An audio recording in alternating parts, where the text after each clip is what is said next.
অনেক আল্লাহ তাআলার বান্দা এমন আছে হুজুর অনেক দোয়া করে আল্লাহ পাক রব্বুল আলামিনের কাছে অনেক মোনাজাত করে, কিন্তু আমার দোয়া কেন যেন কবুল হচ্ছে না।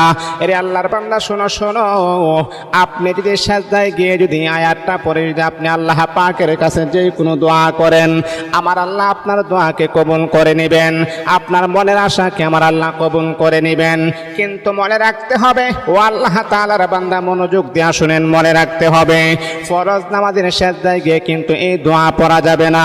নফল নামাজের সেজদায় গিয়ে আপনি যখন সেজদায় পড়ে যাবেন তখন আপনি কোরআনুল কারীমের আয়াতটা আপনি পড়বেন, রব্বানা আতিনা ফিদ দুনিয়া হাসানা ওয়া ফিল আখিরাতি হাসানাতাও ওয়া কিনা আযাবান নার। এই দোয়াটা পড়ে আপনি আপনার মনের ব্যক্তটা আল্লাহ পাকের কাছে প্রকাশ করবেন। রব্বুল আলামিন, আয় আল্লাহ, আমি বড় অভাব অনটনের ভিতরে আছি।